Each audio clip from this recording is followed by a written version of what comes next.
अब से कुछ ही देर बाद मुख्यमंत्री का कार्यक्रम होना है। विशेष चर्चा योजना के लाभार्थियों से संवाद करेंगे और सबसे खास बात यह है कि कार्यक्रम का 50वां और आखिरी संस्करण यह है, क्योंकि इसी साल जनवरी में इस कार्यक्रम की शुरुआत हुई थी और 2023 में पहले सप्ताह में ही इस कार्यक्रम की शुरुआत हुई थी और आज इसका आखिरी ये संस्करण है। मुख्यमंत्री संवाद करेंगे और एक रूटीन कार्यक्रम है मुख्यमंत्री का, और अब से कुछ ही देर बाद यह विशेष चर्चा कार्यक्रम मुख्यमंत्री का शुरू होना है।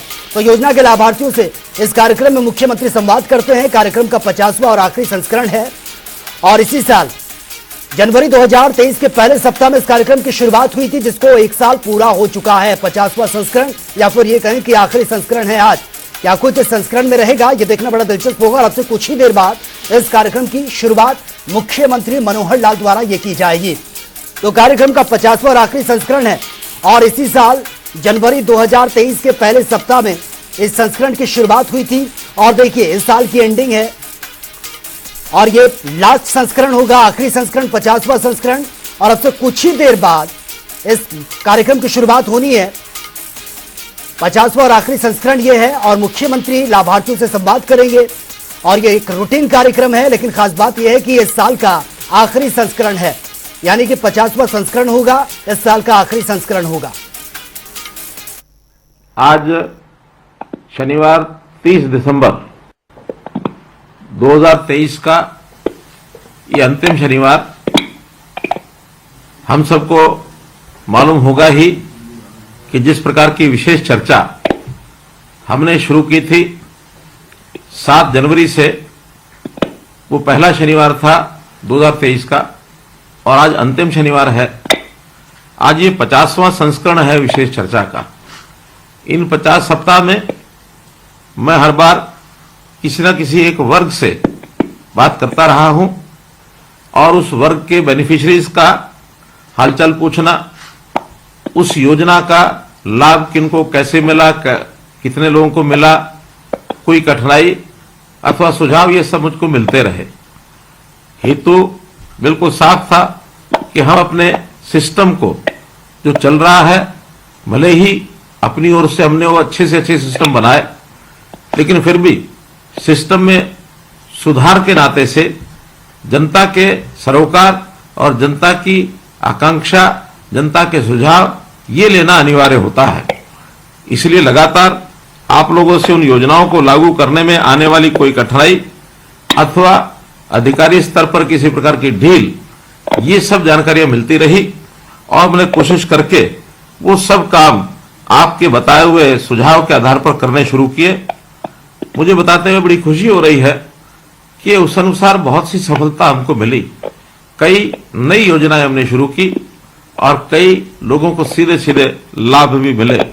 इस योजना में हम सब लाभार्थियों को तो जोड़ते ही थे, साथ में संबंधित विभाग के अधिकारीगण और सभी हमारे डीसी महोदय, वो भी सब इसमें जुड़ते थे। कुछ समस्याएं ऐसी होती थी जो सीधे सीधे हम डिप्टी कमिश्नर के जिम्मे लगाते थे और बाद में उनको सॉल्व भी किया जाता था। मित्रों, ये विचार मुझे 2022 के 9 दिसंबर के कार्यक्रम, जब सोनीपत में जनसंवाद का कार्यक्रम हो रहा था, उस समय ये योजना ध्यान में आई कि आखिर हम उन लोगों से बातचीत करते हैं, लेकिन बहुत से लोग ऐसे हैं कि सार्वजनिक रूप से अपनी बात को कहने में संकोच करते रहे हैं। तो वो संकोच न करें, इसलिए क्यों नहीं उनसे टेलीफोन के माध्यम से और जोड़ा जाए, ताकि बिना संकोच के वो अपनी बात कह सके। क्योंकि अब इस समय इस बातचीत में अधिकारी भले सुन रहे होंगे, लेकिन वो सामने तो नहीं बैठे हैं, इसलिए उनके सामने कहने में जो संकोच होती थी, वो संकोच एक प्रकार से दूर हुआ। हमने इससे पहले भी एक कार्यक्रम चलाया था, हरियाणा की बात, और खास करके कोविड के दिनों में जब मिलना जुलना लोगों से थोड़ा वर्जित था, थोड़ा कठिनाई थी, तो उस समय टेलीफोन चैनल्स के माध्यम से, टेलीविजन चैनल के माध्यम से मैंने लगातार हर सप्ताह और हरियाणा की बात इस नाते से आप लोगों के साथ में आता रहा, मिलता जुलता रहा। लेकिन इस विधा को जब कोविड समाप्त हुआ, फिर उसके बाद जनसंवाद के भी कार्यक्रम हुए, जनता में जाकर के सब चीजें करते रहे। फिर भी संख्या इससे और ज्यादा लोग हमारे साथ जुड़े, व्यक्तिगत रूप से जुड़े, तो ये जनसंवाद, ये जो हमारा जो बात है, सीधी बात, और ये जो विशेष चर्चा, इसका बहुत बड़ा उपयोग हुआ आपकी जानकारी के लिए कि इस चर्चा में जो लगातार हमने अभी तक 49 समूह कार्यक्रम किए हैं, आज 50वां ये कार्यक्रम है। तो आज को यदि मैं मिला लेता हूं तो ये संख्या 6,30,000 से ऊपर बैठती है। तो 6,30,000 लोगों से टेलीफोन पर सीधी बातचीत करना, और उसमें लगभग 750 लोगों को, लाभार्थियों से मैं सीधी 1-to-1 बात भी कर चुका हूं। उनके कई प्रश्न और कई समस्याएं जो सामने आई हैं, सब लोगों ने कुल मिलाकर 650 समस्याएं रखी, जिसमें यानी सुझाव रखे और समस्याएं रखी। 330 तो उसमें से समस्याएं थी, और उन समस्याओं के निदान के लिए हमने सभी आगे विभागों को जो बताया गया है, तो 188 समस्याएं हैं जो इस समय तक सुलझ चुकी हैं। कुल 142 अभी भी समस्याएं वो एक प्रकार से पाइपलाइन में हैं, और मैं विश्वास दिलाता हूं कि ये सब समस्याएं सुलझाई जाएंगी। और इन सब योजनाओं को लागू करते समय हम लोगों ने जो सुझाव आए, नई नई योजनाएं भी बनाई। कुल 36 योजनाएं इस समय तक सुझाव के आधार पर हम क्रियान्वित कर चुके हैं। इसमें से कुछ का लाभ सीधा मिलने लग गया है, कुछ थोड़ा पाइपलाइन में है, और अगले चंद महीनों में उसका सीधा लाभ और ये सबको मिलेगा। तो इस प्रकार से जितने भी ये छोटे बड़े काम थे, जो आने वाली कठिनाइयां थी, इनको दूर करने के लिए योजनाओं का लाभ धरातल तक पहुंचे, इस नाते से इसका बहुत एक फलदायी परिणाम ये निकला है। और इससे हमारे जो सरकारी अधिकारी हैं, उनको भी बहुत सी जानकारियां ऐसी मिली हैं कि यहाँ हम बैठ करके चंडीगढ़ में भले ही कितनी अच्छी योजनाएं बनाएं, लेकिन लागू करने में आने वाली कठिनाइयां, ये तो आखिर नीचे जनता जो फील्ड में बैठी है वही हमको बता सकते हैं। तो ऐसे 6,30,000 लोगों ने सीधा सुना, 750 लोगों ने हमारे साथ अपनी बात शेयर की। तो इन बातों को लेकर के हमारी अधिकारियों को भी बहुत बड़ा लाभ हुआ इसका भी, और एक प्रकार से सारे सिस्टम को ठीक करने के अंदर जो मॉनिटरिंग करनी थी, उस मॉनिटरिंग को करके हम उसका फॉलोअप भी लेते हैं। उस फॉलोअप में जो है लाभ मिला है। अगर मैं उन 36 योजनाओं की बात करता हूं, जो योजनाएं आप लोगों के यानी सुझाव के माध्यम से मैंने लागू की हैं, बहुत सी उसमें लागू जो हो गई हैं। मुझे ध्यान है कि मई महीने में एक बच्चे ने एक छात्रवृत्ति की बात की, और उसने कहा कि 9वीं से लेकर 10वीं तक मिलने वाली 7,000 रुपए की राशि, 11वीं से 12वीं तक मिलने वाली 7,750 रुपए राशि, और उच्च शिक्षा के लिए 8,500 रुपए की राशि, ये 3 श्रेणियों में मिलती है। लेकिन इसके अंदर श्रम कल्याण बोर्ड द्वारा जो राशि दी जाती है वो कुछ ज्यादा है, और तब ध्यान में आया कि उसका अंतर कहीं 3,000, कहीं 2,500, कहीं 2,000। तो हमने एक साथ उसी दिन और सब योजनाओं को मिला करके ये राशि बढ़ा करके सबके लिए और 2,500 रुपया कर दी। ऐसे ही पंजीकृत श्रमिक के जो शारीरिक और मानसिक रूप से अक्षम और दिव्यांग बच्चे, उनको जो राशि मिलती थी वो 2,500 रुपये मिलती थी, और उसको भी बढ़ाने की जब बात आई तो केवल इस सुझाव को सुनकर के हमने उसको भी 3,000 रुपये मासिक कर दी।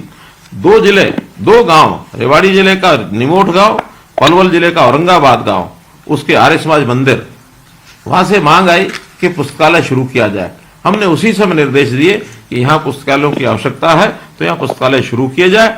इस बातचीत के आधार पर ये जो परिणाम निकल रहे हैं, एक बंधु ने, हमारे जो किसान थे, उन्होंने कहा कि सोलर पंप की शिफ्टिंग, इसका भी प्रावधान नहीं है। हमने तुरंत, क्योंकि ये काम भारत सरकार का है, तो भारत सरकार को डीओ लिखा, और उस डीओ में national institute of solar energy, उनको ये काम दिया जा चुका है, और मुझे लगता है कि बहुत जल्दी इसकी परमिशन हमको ये मिल जाएगी।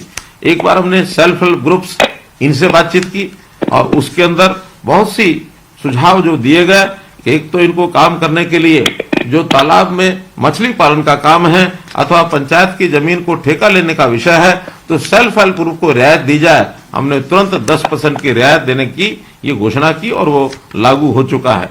ऐसे ही बस स्टैंड की जो दुकानें हैं, सेल्फ हेल्प ग्रुप को अपना सामान बेचने के लिए कुछ स्थान मिले, वहां पर 10-25% जो दुकानों का आरक्षण केवल सेल्फ हेल्प ग्रुप के लिए ये कर दिया गया। इसी प्रकार दुकानें जो नीलामी में दी जाती हैं, उसमें भी सेल्फ हेल्प ग्रुप को और 10% की रियायत ये की है। तो ऐसे एक ही दिन के अंदर 4-5 जो सुझाव आए, उनको हमने लागू किया। अनियमित कॉलोनियों के बारे में एक समस्या रखी गई कि वहां पर बहुत सी कॉलोनियां ऐसी होती हैं जहां रेजिडेंट वेलफेयर एसोसिएशन नहीं बनी होती, तो रेगुलराइजेशन के लिए अप्लाई करने की जो शर्त थी वो RWA के द्वारा की जाती थी, और उसी समय हमने इस प्रावधान को हटा दिया कि अब कोई भी 2 व्यक्ति 3 व्यक्ति उस कॉलोनी के मिलकर के और रेगुलराइजेशन के लिए अप्लाई करेंगे तो रेगुलराइजेशन की पॉलिसी को वहां भी लागू कर दिया जाएगा। ऐसे ही हरियाणा शहरी विकास प्राधिकरण जो जमीन खरीद करके और यानी एक प्रकार से जो सेक्टर बनाते हैं उसमें जो उनके मकान बनते हैं तो उसका प्रॉपर्टी आईडी, चूंकि पहले जमीन होती है 1 एकड़ के हिसाब से लिखा जाता था, मकान बनने का प्रॉपर्टी आईडी बनना आसान नहीं था। हमने तय किया कि जब तक वो खाली जमीन है तब तक तो एकड़ के हिसाब से प्रॉपर्टी आईडी बने, लेकिन जैसे ही फ्लैट बनकर के तैयार हो जाए तो पहले उस फ्लैट की प्रॉपर्टी आईडी वो स्वयं बनाएंगे, उसके बाद उसको अलॉट करेंगे और ये काम लागू हो चुका है। कोई डेवलपर यदि मकान बनाकर बेचेगा तो पहले वो जितने मकान बने हैं उन मकानों की वो आईडी बनवाएगा और प्रॉपर्टी आईडी बनने के बाद ही उसको हम लागू करेंगे। एक विषय था कि प्रगतिशील किसानों से जो बातचीत हुई, उन्होंने कहा कि वियतनाम में ट्रेनिंग पर बहुत से किसान जाना चाहते हैं। तुरंत हमने विभाग को निर्देश दिए कि उनको कोई ना कोई सब्सिडी दी जाए और प्रगतिशील किसानों के लिए और प्रगति यानी किसान कल्याण विभाग इसकी योजना बना रहा है, बहुत जल्दी इसको भी इसकी घोषणा कर दी जाएगी। ऐसे ही फसलों में जब बाढ़ आने के बाद खेती में नुकसान हुआ उसका मुआवजे के साथ साथ जो दोबारा बिजाई करते हैं उनको भी कुछ राशि मिलनी चाहिए। जब ये बाढ़ आई थी तो उस समय एक बहुत बड़े क्षेत्र के अंदर लगभग 50,000 एकड़ जमीन ऐसी थी जहां लोगों ने दोबारा बिजाई की। उस सुझाव के आधार पर ही दोबारा बिजाई का भी हमने 7,000 रुपया एकड़ तुरंत उसकी योजना बना करके और ये राशि जो है 34 करोड़ रुपया मुआवजे की राशि दी जा चुकी है। तो मित्रों, योजनाएं बहुत हमको जो मिलते रहे सुझाव उसको हम करते रहे हैं। एक बार डिपो धारकों से मैंने बात की, डिपो धारकों ने कहा हमारी कमीशन कम है। उसी क्षण उसी कार्यक्रम के अंतर्गत हमने घोषणा की कि अभी जो 150 रुपया यानी प्रति क्विंटल जो डिपो धारकों को कमीशन मिलता है उसको बढ़ा करके 200 रुपया प्रति क्विंटल किया गया है। तो ऐसे ही डिपो धारकों को केंद्र सरकार से जो कमीशन आती है वो देरी से आती है। तो हमने ये भी उस समय एक वादा किया था कि भले ही केंद्र सरकार देरी से देती है लेकिन हम उसको हरियाणा सरकार से टाइमली देंगे और केंद्र सरकार से पैसा बाद में भी आएगा तो प्रदेश सरकार उस देरी के हिसाब से उसको एडजस्ट करेगी। तो राशन डिपो जितना उनका राशन यानी राशन डिपो धारक जो बांटेंगे उतना कमीशन महीने के आखिर में उनको तुरंत दे दिया जाएगा, इसमें जो है देरी नहीं होगी। इसी प्रकार से शहरी आवास योजना इसकी जो किस्त थी तीसरी किस्त वो नहीं दी गई थी, तुरंत विभाग को हमने निर्देश दिए 31 अगस्त तक तीसरी किस्त अब सबको मिल चुकी है, कोई इसमें बकाया नहीं है। इसी प्रकार मुख्यमंत्री शहरी आवास योजना जिन गरीब परिवारों के पास मकान अभी नहीं है उनको मकान देने के लिए भी हमने योजना बनाई है और जिस पोर्टल को लागू किया है अभी 2,90,000 लोगों ने उसमें आवेदन किया है और मैं मानकर चलता हूं कि जनवरी के पहले 15 दिन में इस योजना को अपलोड करके और जिनको मकान मिलने हैं उनके लिए उस योजना को बना करके दे दिया जाएगा। इसी प्रकार एक विषय जो बीपीएल के नाते से अभी जो बिजली के बिल की शर्त ये 12,000 रुपये वार्षिक लगाई गई थी, तो उस 12,000 की शर्त को हमने हटाने की घोषणा की थी। यानी पहले 9,000 से 12,000 की थी और बाद में अब 12,000 को भी हटा दिया है। तो बिजली बिल की कोई शर्त अब जो है बीपीएल के कार्ड बनाने में अथवा बीपीएल की श्रेणी में लाने के लिए वो नहीं रखी जाएगी। आंगनवाड़ी कार्यकर्ता इनके साथ भी बातचीत हुई और उस बातचीत के अंदर बहुत नई बातें निकल करके आई। 8 बातें ऐसी थी जो सुझाव के रूप में आए, उन योजनाओं को लागू करने के लिए हमने फाइल बना करके भेज दी है और मुझे लगता है कि फाइनेंस डिपार्टमेंट उसको बहुत जल्दी आने वाले 8 दिन में उसको सबको क्लियर करके और ये सब जो योजनाएं हमने आंगनवाड़ी कार्यकर्ताओं के लिए बनाई थी वो सब लागू हो जाएंगी। अभी पिछले 15 दिन पहले ही मैं किसानों से बात कर रहा था तो उन किसानों ने सुझाव दिया कि हमें जो सब्सिडी है वो 2 प्रकार की सब्सिडी नहीं मिलती है, रोटावेटर और आलू बिजाई की मशीन। इस रोटावेटर और आलू बिजाई की मशीन हमने कृषि विभाग को कृषि मंत्री के माध्यम से कहा है, उन्होंने स्वीकार कर लिया है बहुत जल्दी और उसको लागू कर दिया जाएगा। तो इस प्रकार से मित्रों इतनी नई योजनाएं हमने जो आप लोगों ने बताई हाथों हाथ लागू करने का जो काम किया है, मुझे नहीं लगता कि शायद इतिहास में कभी ऐसा ही होता होगा कि श्रोता ने और हमें सुझाव दिया और उस सुझाव के आधार पर हमने तुरंत उसको लागू किया। ये जो काम हमको अच्छा लगा कि जनता के दुख के लिए, जनता के कष्ट के लिए हम हमेशा तैयार हैं। इस कार्यक्रम के माध्यम से कई बार तो अति जिसको कहना चाहिए हैरान करने वाले और ऐसे जो लोगों के भाव प्रकट होते थे खुशी के मारे, कभी कभी तो इतनी खुशी उनको होती थी कि वो अपनी समस्या को भूल जाते थे और उनको कई बार तो भरोसा ही नहीं होता था कि हम मुख्यमंत्री से बात कर रहे हैं।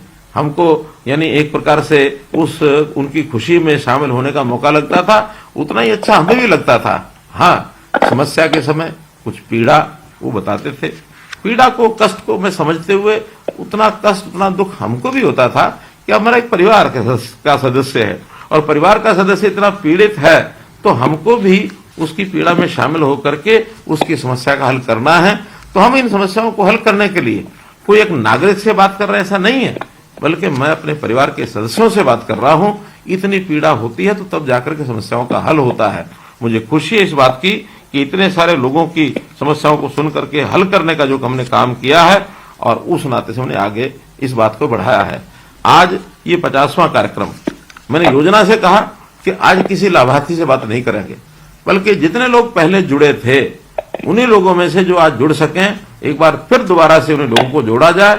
तो उन 6.5 लाख या 6,30,000, अभी 6,17,000 लोग पिछले उस के जो हमारा कार्यक्रम था उस तक थे। तो उन 6,17,000 में से आज हमने तय किया कि हर गांव से कोई ना कोई व्यक्ति जुड़ना चाहिए, हर मोहल्ले से कोई जुड़ना चाहिए। आज गली मोहल्ले गांव के इस समय मेरे पास 19,411 का आंकड़ा है कि जो जुड़ चुके हैं।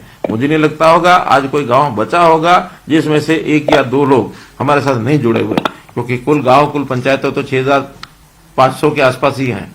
ऐसे ही मोहल्ले और सारे वार्ड अगर मिलाएं वो भी 2,000-2,500 के आसपास ही बनते हैं। तो 9,000 जगह से 19,400 लोग जुड़े हैं। तो निश्चित रूप से हर गांव से ऑन एवरेज 3 लोग जुड़े हैं, 2 लोग जुड़े हैं, तो 2-3 लोग हर जगह से जुड़े हुए, इन सब का मैं अभिनंदन करता हूं। और मुझे खुशी है कि पूरा हरियाणा जब मेरी बात को सुनता है तो उनमें से एक विश्वास जागता है कि हाँ, इस सारे माध्यम से हमारे जो है समस्याएं जो है उसका हल मिलेगा। और कई जगह तो नए नए जो बातें, नए नए विषय सुन करके हमको भी बड़ी हैरानी होती है। मुझे ध्यान है चरखी दादरी का गांव इमलोटा का किसान वो कहता है कि धान की खेती हम लोगों ने आपकी बात सुन करके छोड़ दी है और धान की बजाय अब दूसरी फसलें वो उगाते हैं। और प्रदेश में मुझे ये भी पता लगा है कि इसमें से कई पंचायतें प्रेरित हो गई हैं और उन पंचायतों ने अपने गांव को इकट्ठा किया और यहां तक कहा कि हाँ, पानी की कमी के कारण से अब उनको धान की बिजाई नहीं करनी चाहिए। और कुछ गांव तो ऐसे हैं जिन्होंने धान बिजाई करने वाले किसानों पर जुर्माने का भी प्रावधान किया कि अगर कोई धान की बिजाई करेगा तो हम उसको जुर्माना भी लगाएंगे। तो एक बहुत बड़ी पहल इस प्रकार से हुई है। कुछ लोगों ने जो शिकायतें की कि किसी का राशन कार्ड नहीं बना है, किसी का आयुष्मान कार्ड नहीं बना है, गांव पिछोपा के दिलीप सिंह, उन्होंने जब ये कहा कि मेरी जो आय है वो कम है और मेरा राशन कार्ड और आयुष्मान कार्ड नहीं बना है, जैसे ही डिप्टी कमिश्नर को बताया तो मुझे बताया गया है कि ये उसके दोनों कार्ड बन करके उनको मिल गए हैं। ये तो उदाहरण मैं दे रहा हूं। तो ऐसे बहुत से जो विषय हैं सुन करके और उसमें ये विषय आए हैं। हैरानी की बात है, पिछले सप्ताह एक नौजवान मुझे कहते हैं कि मेरी सरकारी नौकरी और वो नहीं लगी है, मेरी सरकारी नौकरी नहीं लगी तो मैं HKRN में काम कर रहा हूं, तो किसी तरीके से मेरी सरकारी नौकरी लग जाए। संयोग से वो गांव मेरा देखा हुआ गांव। मैंने जब पूछा कि आप कौन से परिवार से हैं, तो हैरानी की बात यह है कि वो ऐसे शख्स का भतीजा कि जिस शख्स के जिम्मे हरियाणा प्रदेश के नौजवानों को नौकरी देने का काम है। ये ठीक है, वो अपनी मर्जी से नौकरी नहीं दे सकते। और वो कौन है? स्टाफ सिलेक्शन कमीशन के चेयरमैन श्री भोपाल सिंह जी। यानी जो स्टाफ सिलेक्शन कमीशन का चेयरमैन भोपाल सिंह, उसका भतीजा भी वो नौकरी नहीं दे सकते। तो इसमें से आपको विश्वास होगा कि नौकरी यहाँ पर्ची और खर्ची से नहीं मिलती है। अब नौकरी हमारे किसी के सिफारिश करने से, कहने से नहीं मिलती है। नौकरी मिलेगी योग्यता से। तो योग्यता के आधार पर नौकरी मिलेगी। तो खदरी सुभाष अपने भोपाल सिंह जी के जो भतीजे हैं, उनको भी जब ये बताया, उनको हरपाल सिंह को ये अच्छा लगा कि हाँ, मैं अपनी योग्यता के आधार पर ही आगे नौकरी लगूं, ये उनकी इच्छा बनी है। तो इस प्रकार बहुत सी शिकायतें। एक व्यक्ति ने कहा कि मेरी जमीन का जो है इंतकाल नहीं हो रहा। वो इंतकाल 10 दिसंबर की चर्चा के दिन बहादुरगढ़ के गौरव, जब उनको बताया गया, डिप्टी कमिश्नर को हमने कहा, तो अब उनकी जमीन का इंतकाल ये हो चुका है।